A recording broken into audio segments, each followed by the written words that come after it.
A Posy from the Poets.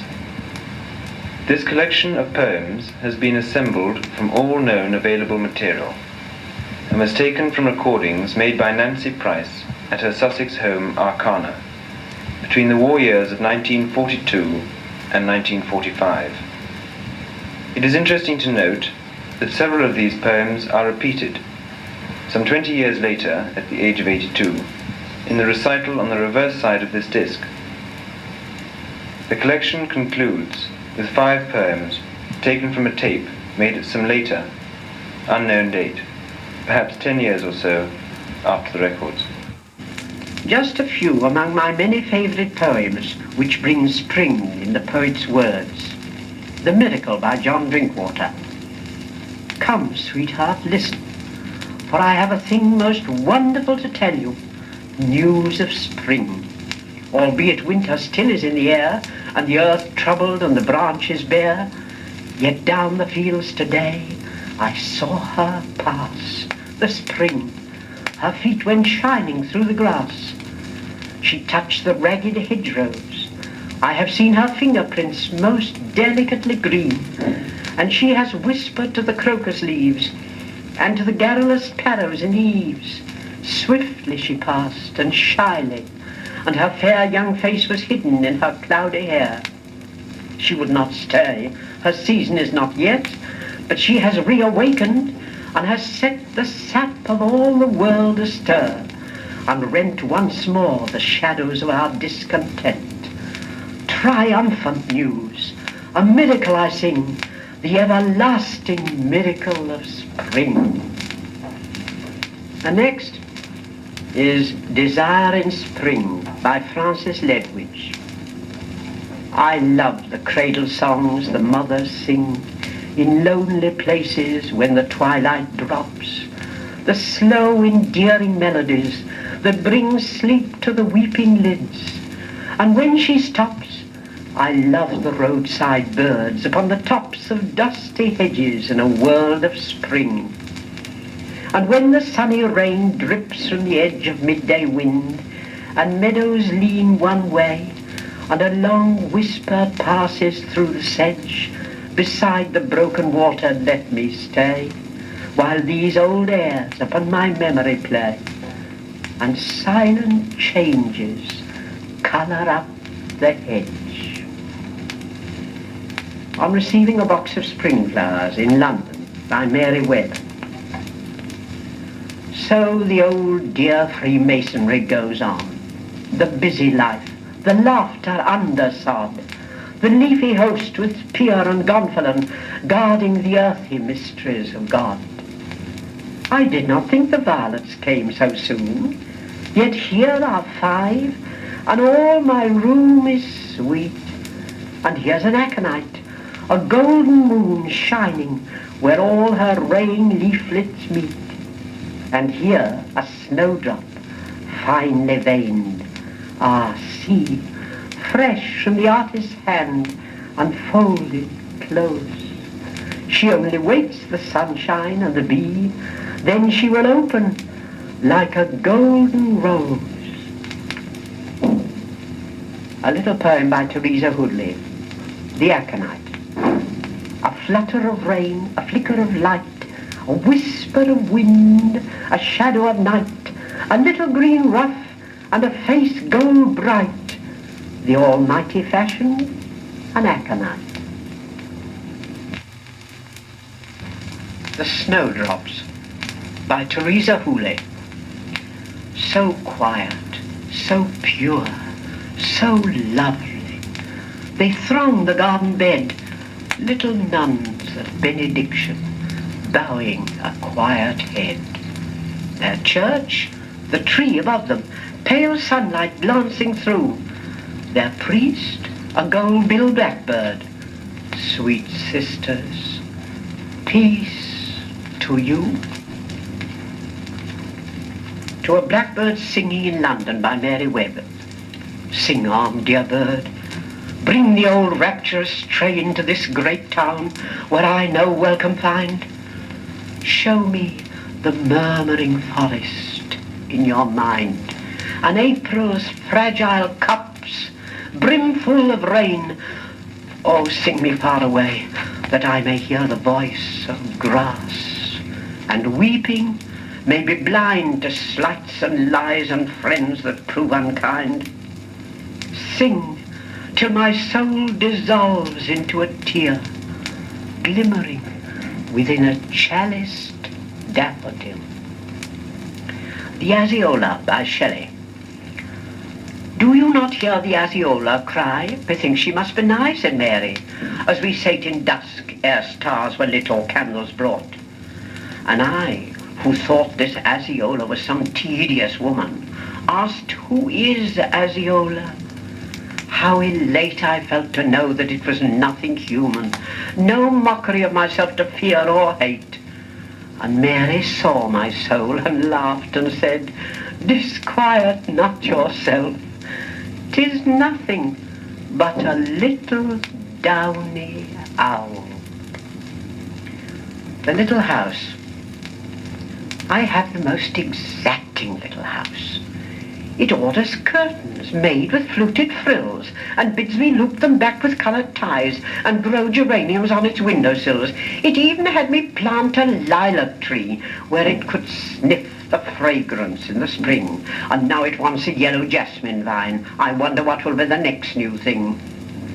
When I come back, if only gone an hour, it holds out eager arms to gather me within its doors again, and then perhaps it wants to ask a neighbour in to tea.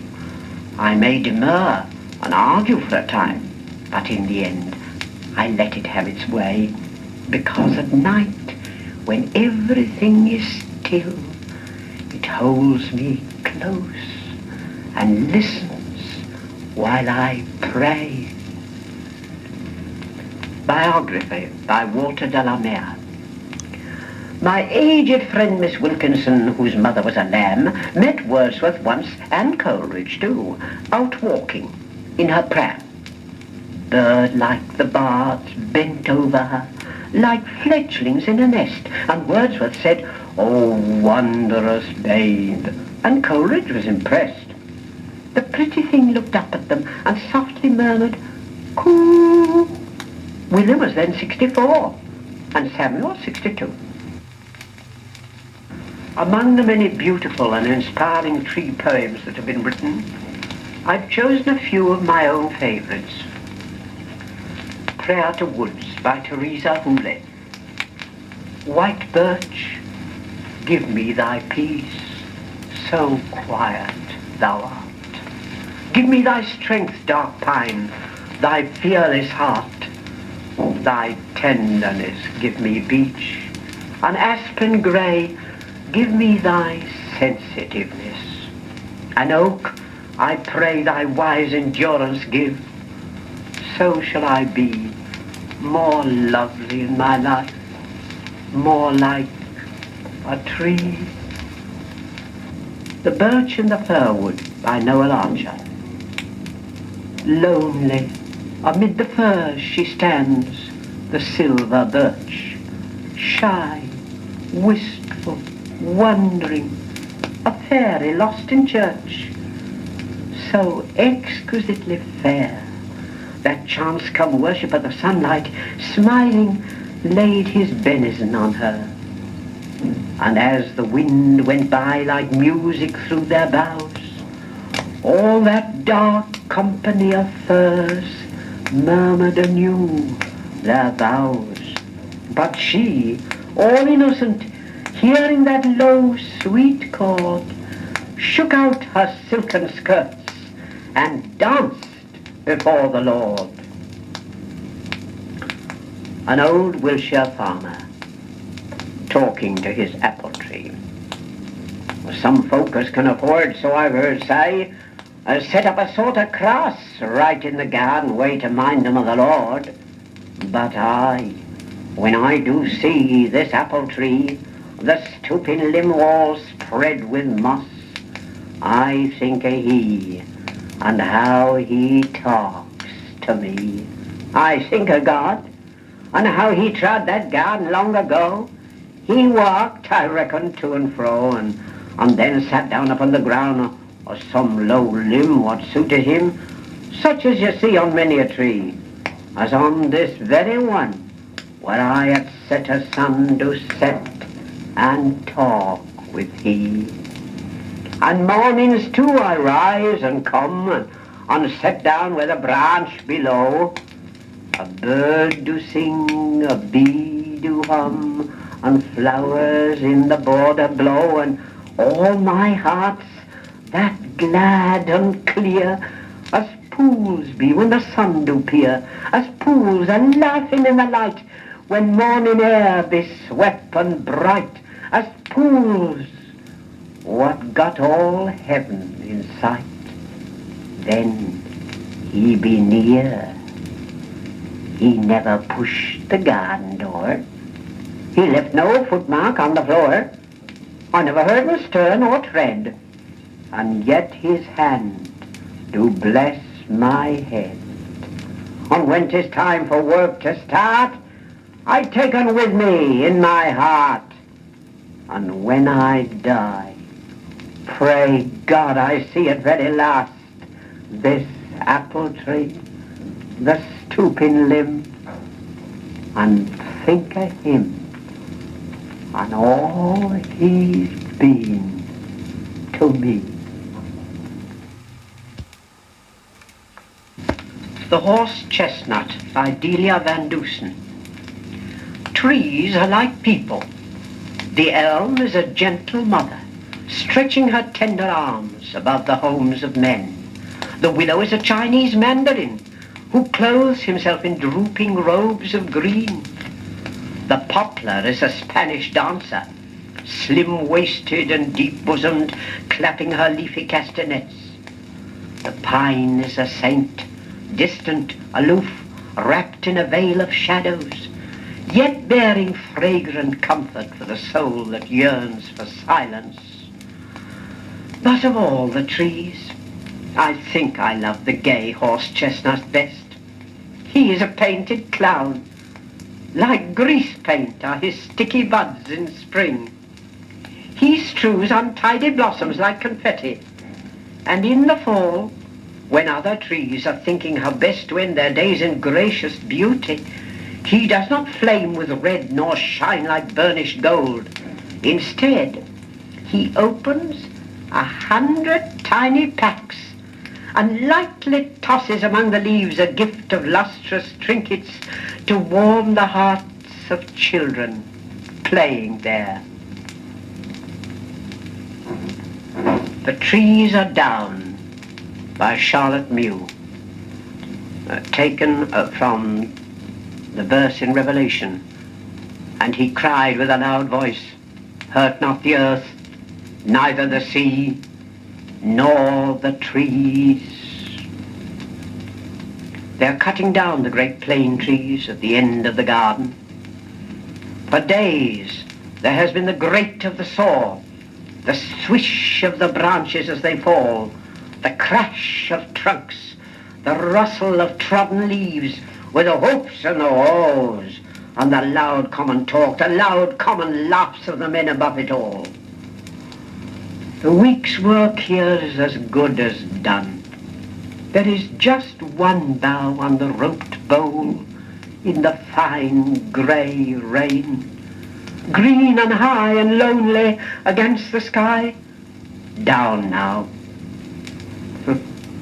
It's not for a moment the spring is unmade today.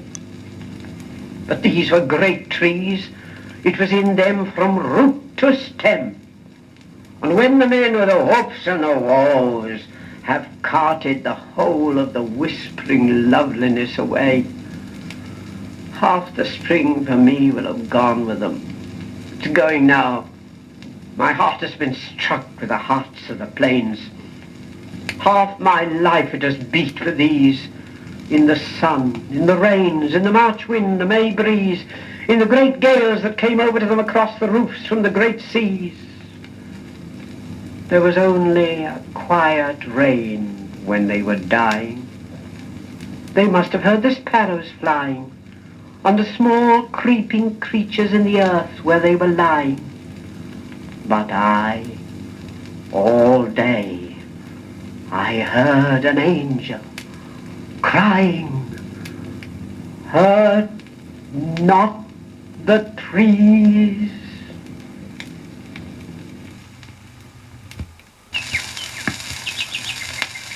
Here I sit on this beautiful summer's evening in the Sussex garden of my Arcana.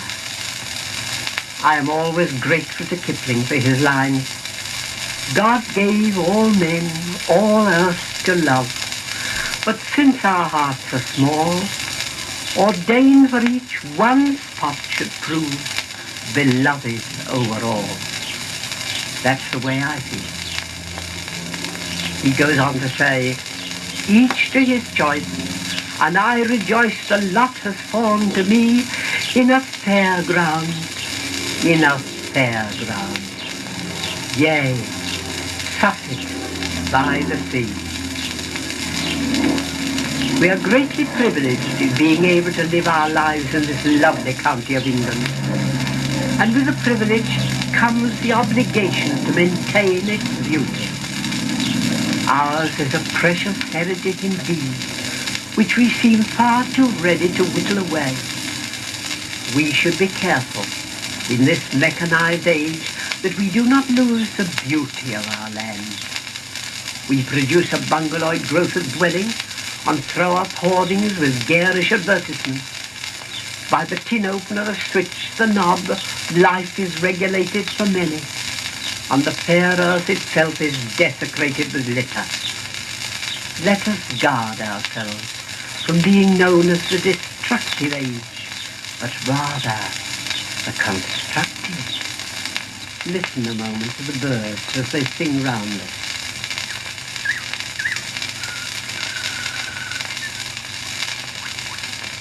Is man-made music more beautiful than nature's song? As Wordsworth so clearly sees, the world is too much with us. Late and soon, getting and spending, we lay waste our powers. Little we see in nature that is ours. We have given our hearts away as sordid boon. The sea that bears her bosom to the moon. The winds that will be howling at all hours and are upgathered now like sleeping flowers. For this, for everything, we are out of tune. It moves us not. Great God, I'd rather be a pagan suckle in a creed outworn. So might I, standing on this pleasant lea, have glimpses that would make me less forlorn. Have sight of Proteus rising from the sea, or hear old Triton blow his wreathed horn. Shakespeare's lines must be in all minds and hearts at this moment. Shakespeare, who is England. This royal throne of kings, this sceptred isle, this earth of majesty, this seat of Mars, this other Eden demi-paradise, this fortress built by nature for herself against infection and the hand of war, this happy breed of men, this little world, this precious stone set in the silver sea, this blessed plot, this earth, this realm, this England, this land of such dear souls, this dear, dear land. Swedenborg, of course, was an agnostic. Some people think an atheist, but I prefer to say an agnostic. And he wrote a most wonderful creed, at least to me. Do not keep the alabaster boxes of your love and tenderness until your friends are dead, but fill their lives with sweetness now. Speak approving and cheering words while their ears can hear them, and while their hearts can be thrilled and made happier by them. The kind things you will say after they are gone, say before they go. The flowers you mean to send for their coffins, bestow now, now, and so brighten and sweeten their earthly homes before they leave them. If my friends have alabaster boxes laid away, full of fragrant perfumes of sympathy and affection, which so intend to break over my body, I would rather they bring them to me in my weary and troubled hours, that I may be refreshed and cheered by them while I need them. I would rather have a plain coffin without a flower, and a funeral without an eulogy, than a life without the sweetness of love and sympathy. Let us learn to anoint our friends beforehand for their burial. Post-mortem kindness does not cheer the heart and spirit. Flowers upon the coffin shed no fragrance backward over the weary way by which loved ones have travelled. Bestow now.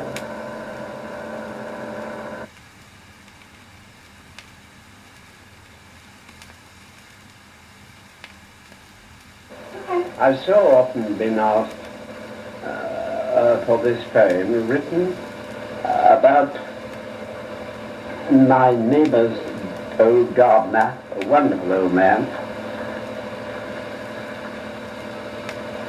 Old Ruben is called. Death came to old Ruben at the hour of 4. He didn't ring the bell or knock at the door. Come with me, old man. Come away, said he. You'd almost slipped from my memory. Said old Ruben Lack, since ye be that late, 'twill do ye no harm a while for the wait. My rhymes want planting, the lupins want tying. Lord, man be moan, been no time for dying. So Ruben went out at the hour of 8 to the potting shed. But death would not wait. He took him so gently, trowel in hand, ready to garden in another land. And that's how I like to think it will be, that we should carry on our work.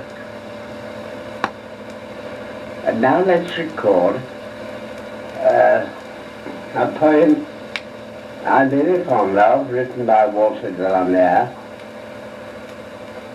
because I am one acquainted with the night, and so often I sit at the window till I go out and watch it.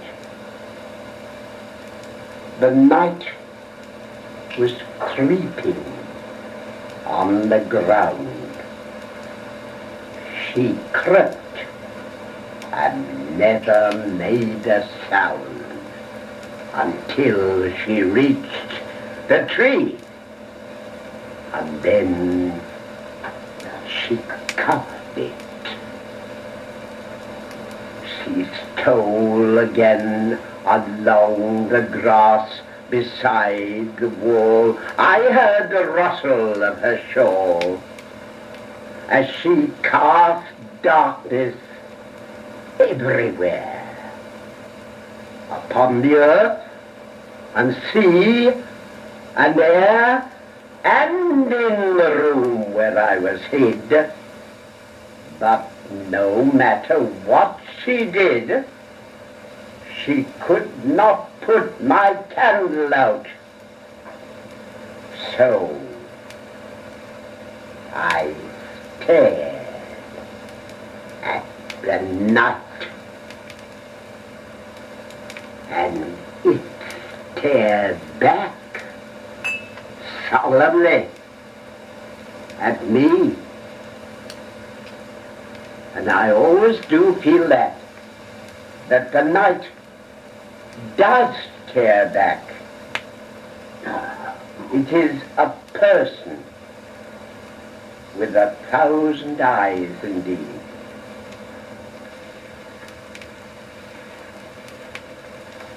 Earth has born a little son. He is a very little one. He has a head of golden hair and a grave, outstanding stare. He wears a bib all frilled and green round his neck to keep him clean, though before another spring 1,000 children earth may bring forth to bud and blossoming, yet she'll never love them quite as much as she loves aconite. Aconite, the first of all, who is so very, very small, who is so golden-haired and good, and wears a bib, as babies should.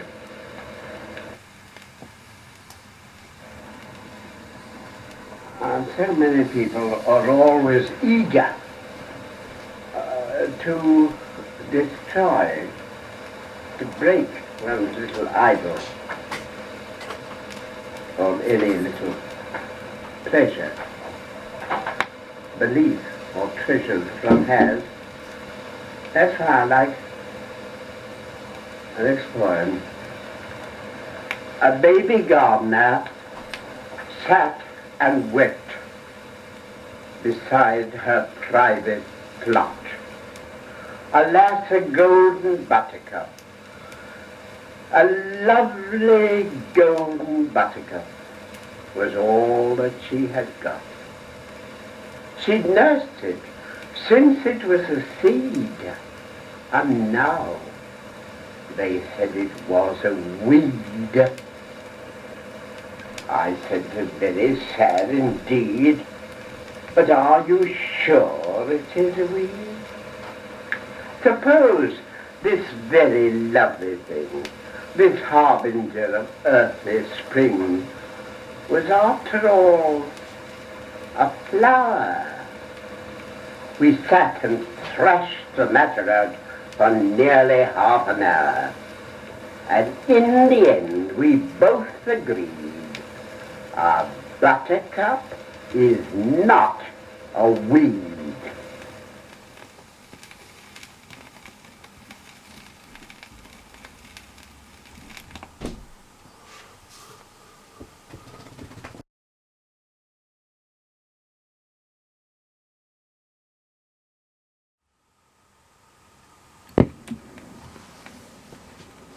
Rosemary, that's for Remembrance. This short, impromptu recital of some of her best-loved poems was given by Nancy Price at her London home on Palm Sunday, April the 15th, 1962, and is now presented in her memory. The interpolations were by Buddy, her very special friend and companion. Robert Browning's, which he wrote when he was in exile, or rather when he was in Italy, and he was thinking of his own beloved country and spring. Oh, to be in England, now that April's there. And whoever wakes in England sees some morning unaware that the lowest boughs of the brushwood tree on the elm tree bole are in tiny leaf, and the chaffinch sings in the orchard bough in England now. And after April, when May follows, and the white-throat bills on all the swallows. Look, where my blossom pear tree in the hedge leans to the field and scatters on the clover at the bent spray's edge, that the wise thrush, he sings each song twice over, lest you should think he never could recapture that first fine careless rapture. And though the fields be rough with hoary dew, all will be well when noontide wakes anew the buttercups, the little children's flower, far brighter than this gaudy melon flower. I am always very loath to give any poem of my own,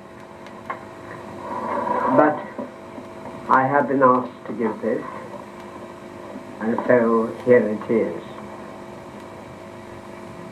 Thou art in trees. Thou art in trees.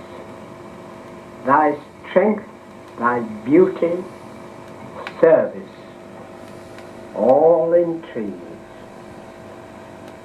Thus thou art known, art felt, art seen.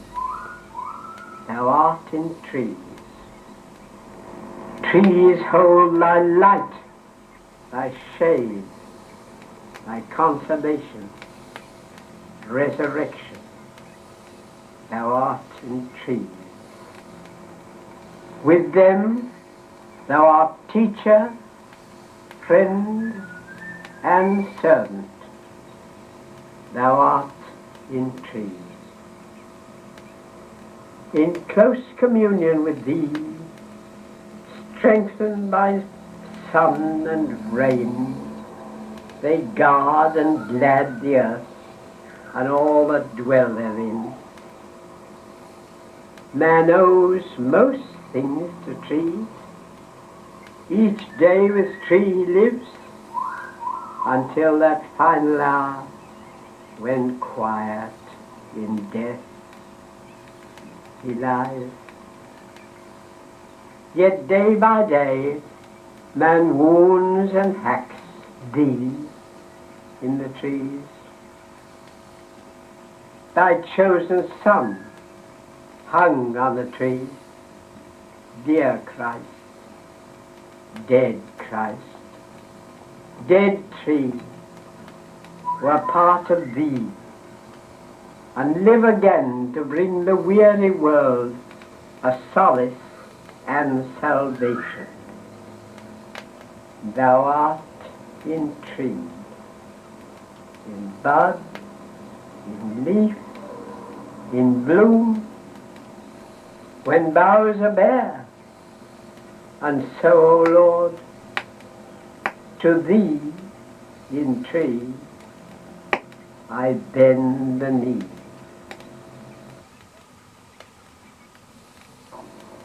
One of the many poems, lovely poems, of Mary Webb, I would like to give you.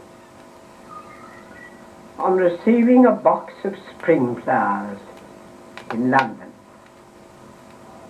So the old dear Freemasonry goes on. The busy life, the laughter under sod, the leafy hosts with spear and gonfalon guarding the earthly mistress of God. I did not think the violets came so soon, yet here are 5, and all my room is sweet. And here's an aconite, a golden moon shining where all her raying leaflets meet. And here's a snowdrop, finely veined. Ah, see, fresh from the artist's hand, unfolded close. She only needs the sunshine and the bees, then she will open like a golden rose.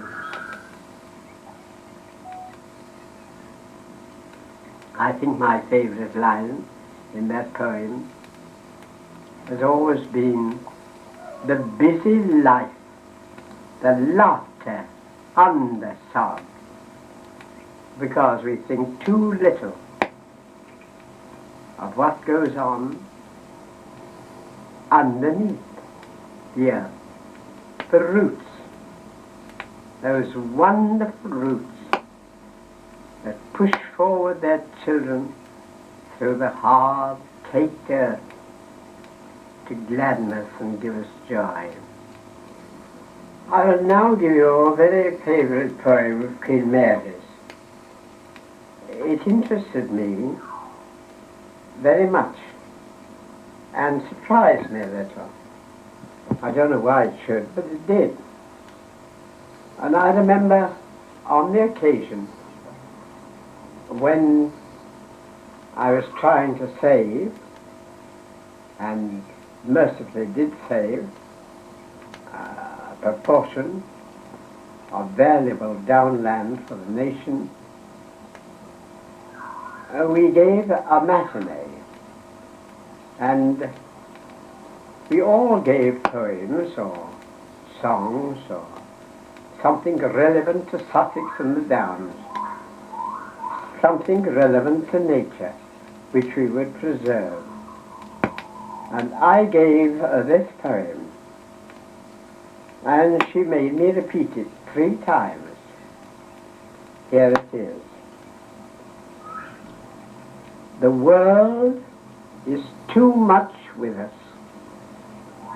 Late and soon, getting and spending, we lay waste our powers. Little we see in nature that is ours. We have given our hearts away, a sordid boon. The sea that bears her bosom to the moon, the wind that will be howling at all hours, and are upgathered now like sleeping flowers. For these, for everything, were out of tune. They move us not.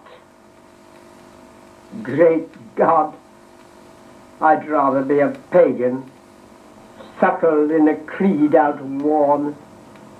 So might I, standing on this pleasant lea, have glimpses that would make me less forlorn. Have sight of Proteus rising from the sea, and hear old Triton blow his wreathed horn. How well Wordsworth gave us this picture in so short a verse. And the line there that I always remember is, all these wonderful things we see that are ours, they move us not. That, I think, is terrible.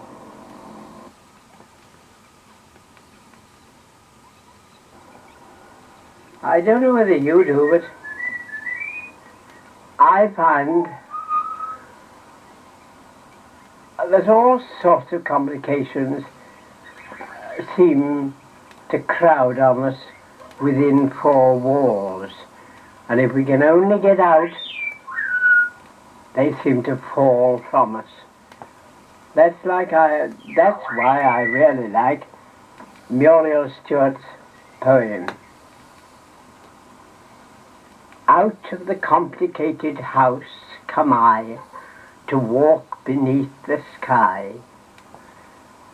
Here mud and stones and turf, here everything is mutely comforting. Now hang upon the bush and thorn appear a host of lovely raindrops, cold and clear. And on the bank, or deep in brambly hedges dank, the small birds nip about and say, brothers, the spring is not so far away. The hills, like mother giantesses cold, lie in the cold. And with a complete patience let the cows come cropping on their bosoms wet, and even tolerate that such as I should wander by with paltry leathern heel, which cannot harm their bodies calm. And with a heart they'll never know, I bless the enormous power of their peacefulness.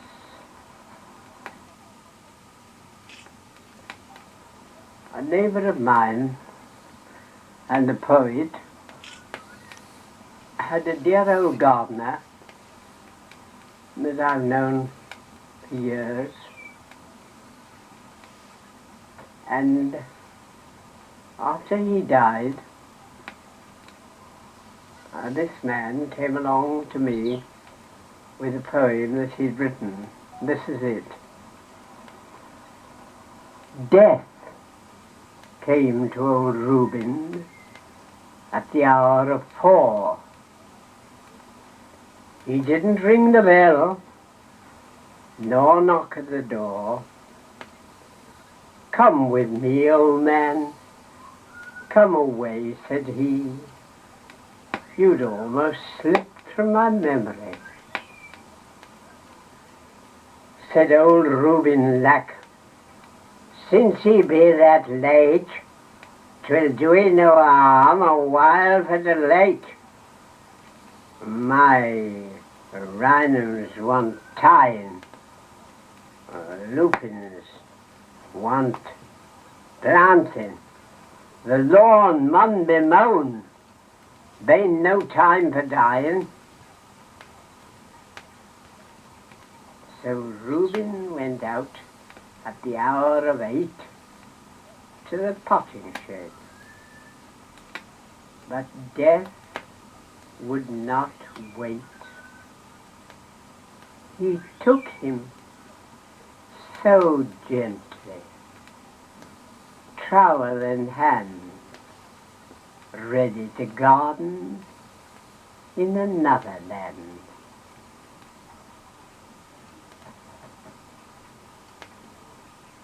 There's a poem that is very little known of Kipling's,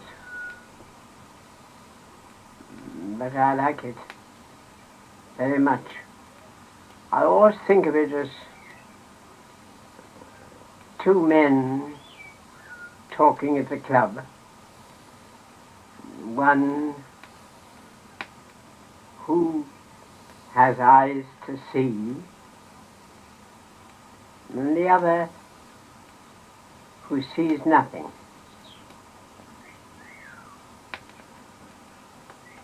They shut the road through the wood 70 years ago,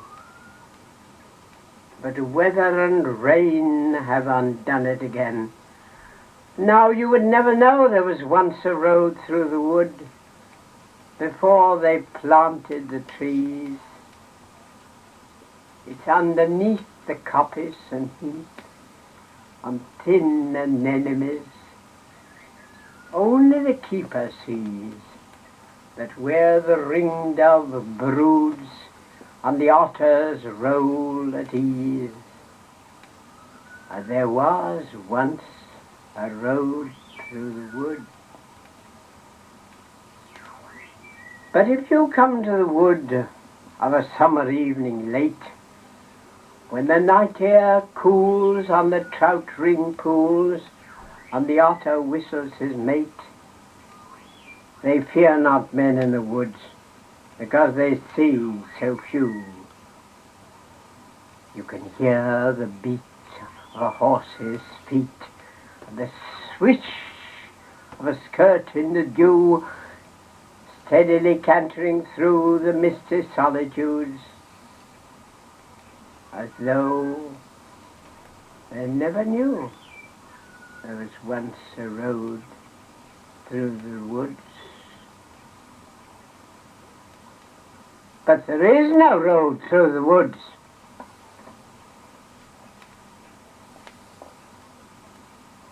White birch, give me thy peace, so quiet thou art. Give me thy strength, dark pine, thy fearless heart. Thy tenderness give me beach. An aspen grey, give me thy sensitiveness. An oak, I pray, thy wise endurance give. So shall I be more lovely in my life, more like a tree.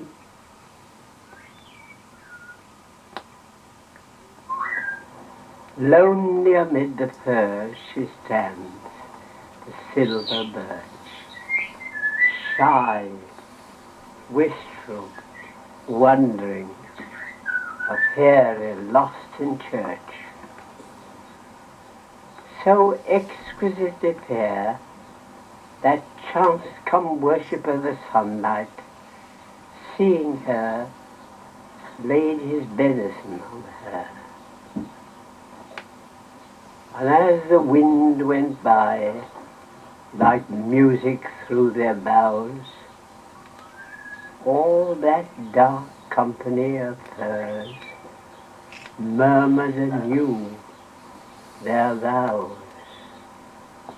But she, all innocent, hearing their low, sweet call, shook out her silken skirts and danced before the Lord. We all know, as most people do, Josh Kilmer's very well known but beautiful poem about trees. I think that I shall never see a poem lovely as a tree whose hungry mouth is pressed close to the earth's sweet flowing breast, a tree that looks at God all day and lifts its leafy arms to pray, a tree that may in summer wear a nest of robins in her hair, upon whose bosom snow has lain, who intimately lives with rain. Poems are made by fools like me, but only God can make a tree.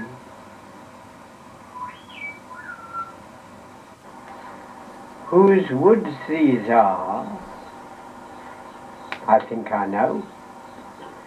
His house is in the village though. He would not mind my stopping here the darkest evening of the year to watch his woods fill up with snow, the darkest evening of the year. My little horse must think it queer to stop without a farmhouse near, between the woods and frozen lake, He gives his harness bells a shake to ask if there's no mistake.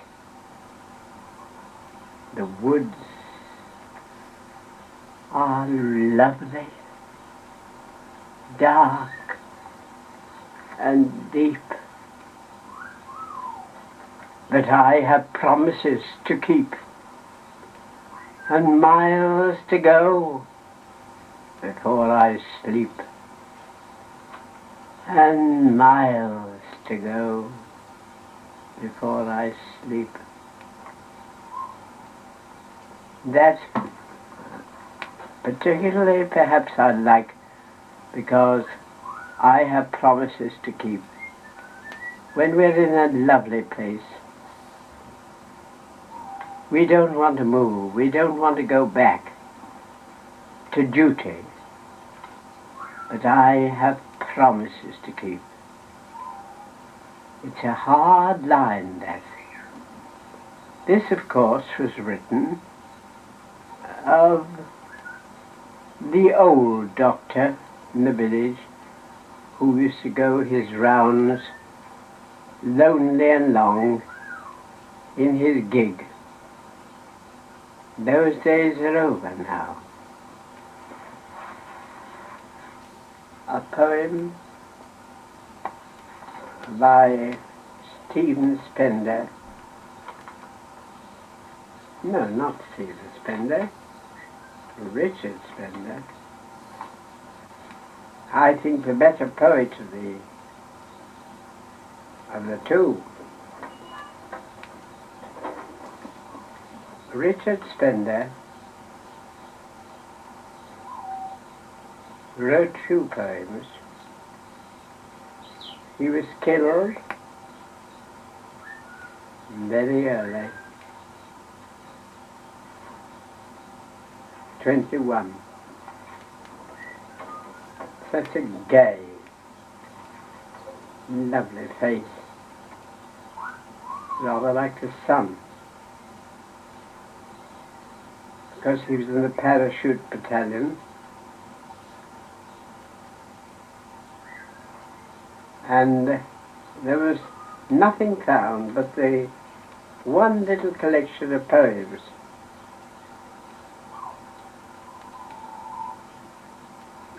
I should think no boy were more fond of nature than he. He played with me as one of the crowd in Henry V when I went down to Stratford, and I at once noticed his freckled face, his red hair, and his gay blue eyes. This is one of the pleasant, happy poems he wrote. It's called Rondel. The earth springs from her couch. She leaps up from her bed. She flings down from her the mantle of frost. The veils of wind and rain she casts away. She arrays her form in fairest needlework, in the needlework of spring, her handmaiden. All hearts pour music in the sunshine. The sun's rays are brimmed by the music of their hearts. For the earth has risen from her bed. She woke and stretched her soft white arms and rose. She comes, oh see, she comes, so lightly comes, waking the trees and rivers from their sleep. Look, where she shakes her nodding bulrush head. She wakes the little streams and blades of grass. Her feet have lain among the grasses and the waters of the brook. Earth sprang from sleep and runs to wake the birds.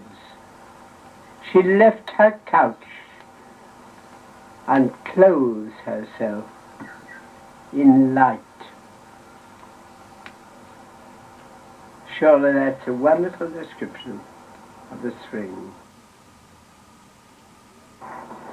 Now here is a poem of Henley's that that is again one of my favorites. A late lark twitters from the quiet skies, and from the west, where the sun his day's work ended, lingers as in content. There falls on the old grey city an influence luminous and serene, a shining peace. The smoke ascends in a rose and golden haze. The spires shine and are changed. In the valley, shadows rise. The lark sings on. The sun, closing his benediction, sinks, and the darkening air thrills with a sense of the triumphing night. Night with her train of stars and her great gift of sleep. So be my passing, my task accomplished, and the long day done. And in my heart some late lark singing